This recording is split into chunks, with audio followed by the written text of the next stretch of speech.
mission, and may God's love be with you.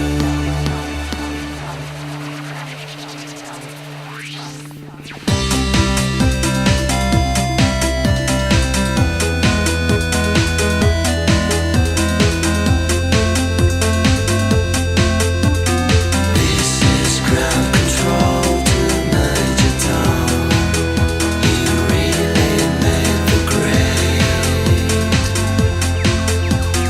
This is Major Tom to ground control. I'm stepping through the door. Ground control to Major Tom. Your circuits tell there's something wrong. Can you hear me, Major Tom? Can you hear me, Major Tom? Can you hear me, Major Tom? Can you hear? Am I sitting in a tin can? Far above the moon. Planet Earth is blue, and there's nothing I can do. Hey folks, this is Matt Rao of Video Masters TV, and I'm here with Chuck Van Pelt of RecycledGamer. We're here at Ground Kontrol in downtown Portland, Oregon, and we're going to interview some people. Ground Kontrol is the Northwest's premier video and pinball arcade. Chuck? We're going to interview Anthony Ramos today, who's one of the owners of Ground Kontrol, and he and his employees are going to share with us a little bit about the history of the place and what makes it such a great destination for classic game enthusiasts in the Northwest. Should we do it? Let's go, Chuck. Let's go. You. All right, we're here at Ground Kontrol Arcade, and I'm speaking to Anthony Ramos, who's one of the owners here at Ground Kontrol. How you doing, Anthony? Doing great. It's good to have you guys here. Thank you very much. So, are you a sole owner here at the Ground Kontrol, or are you part of a partnership? Yeah, I pretty much do everything myself. I work the bar and build the games. No, it's not like that at all. I've got a lot of help. I've got 3 partners who own the business with me, and we're up to 11 employees now, actually, with 1 managing employee. 11 employees. Yeah. That's a lot more than I expected. So how long has Ground Kontrol been around? Well, the original Ground Kontrol was opened in '99. It wasn't really an arcade at first. It's a couple of record store clerks. It's opened like an Atari store. It was like a retro store, 80s store, and so it was Atari and 8 tracks, and you could buy like Mr. T bubblegum cards and stuff. And then because of that, they also had a few arcade games. Well, the arcade games took off bigger than everything else, so they said, let's just turn it into an arcade, and before you know it, it was a retro arcade. How long have you been here at this location? We moved here in October 2004, so it's been just about 5 years. And did you start with this many machines here, or how has it grown over the years?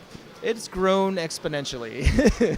And I'm sure everybody who operates storage units and basement storage space in town is grateful for that. We're really good at accumulating machines. The original Ground Kontrol, I think it had 43 games, and it was like maybe 5 or 6 pinball machines. Now we're pushing about 100 cabinets on the floor, pinball and video games. And if you tally up the games, it's even higher because we've got some cabinets will play more than 1 game. So Anthony, I see a lot of games here at Ground Kontrol. Where do you guys get them all? We find them from in the homes of private owners, other people in the business, operators, selling off their older stock. Make connections online, with finding ads in Craigslist. Sometimes people come to us because they know that we're a big independent arcade. Now, since you're known as a classic game arcade, do people come to you and donate systems just because they know they're going to go to a place where people will play them and enjoy them? That's definitely a card that we have in our favor. People know that if they bring a game to us, that we're going to restore it and present it for everyone else to play. It won't just go into a basement or be stored, or worse yet, picked for parts. Other than the pinball and arcade machines, is there anything that sets Ground Kontrol apart from a traditional arcade? Well, we started with that, just made it an arcade game room. But then we started adding other things that people who have grown up with video games and would like to get a kind of a whole entertainment package. So we have old school video game consoles, home consoles that you can buy and games to take home and play. We opened a bar. We've got a beer and wine bar, which you can see.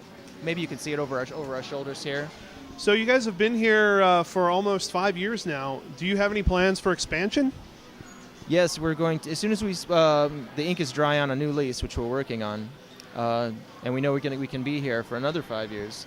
We'd like to build out the upper floor on this side, all the way out to the front, to get more square footage, expand the bar to full service. People can have mixed drinks and cocktails. And along with that, of course, there'll be food, so we'll have increased seating spread throughout the arcade, upstairs and down, so people can come in, order drinks and food, take them wherever they want to go, have a table, and sit, and also play. Anthony, one thing I like about Ground Kontrol is I get to see a lot of rare and unusual games that I don't see at other arcades. And for example, this Discs of Tron here, I haven't seen one of those since I was a kid going to Aladdin's Castle at the mall.